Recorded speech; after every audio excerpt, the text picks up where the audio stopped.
Today in 5 Minute Math, we are going to talk about adding and subtracting just regular numbers. And before we begin, I have 4 examples. I have 6 plus 7, negative 6 minus 7, negative 6 plus 7, and 6 minus 7.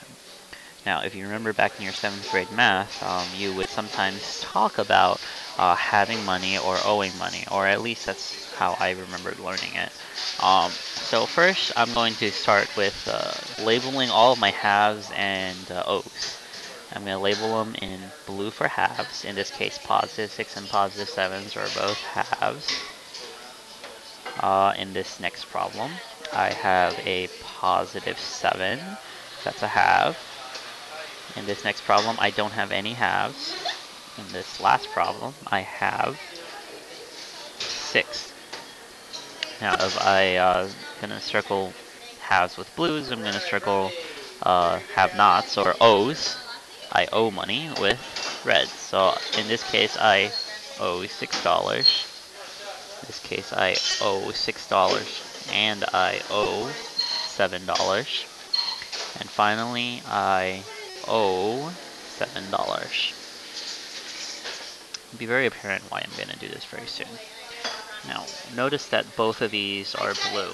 So you have the same signs, or you have both of the same numbers. So if you have 6 and you have 7, your answer is going to be have how much? $13. You have $13. Same here. If you owe 6 and you owe 7, that's the same. Then I know that I'm going to owe money. And how much do I owe? I owe $13. So that's negative 13. Now, in both of these cases, these are different.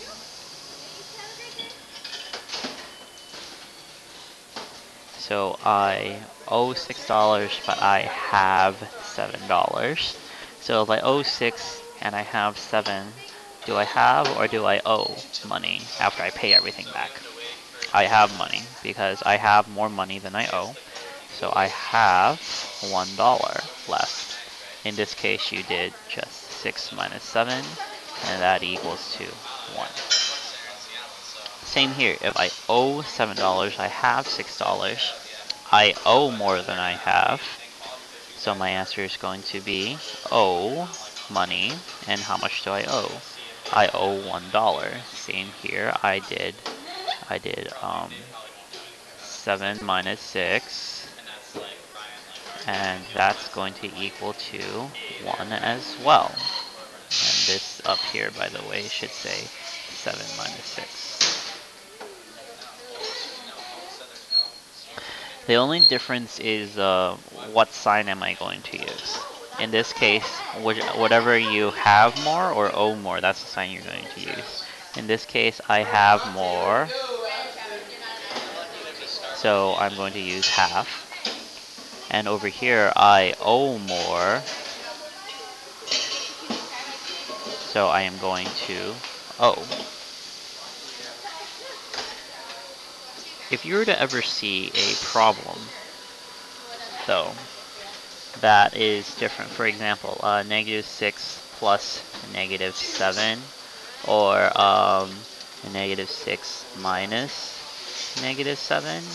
Whenever you see something like this, or 6 plus negative 7, and 6 plus negative 7, I don't like double signs. Double signs are really confusing, and they're just going to make life very difficult for you. So the way you deal with double signs is whenever you see a plus or a minus, that's going to turn into a minus. When you see a minus and a minus, that's going to turn into a plus. So the rule of thumb is a plus and a minus turns into a minus, and a minus and a minus turns into a plus. If you can remember this, then adding and subtracting numbers won't be that bad. that's it for 5-minute math.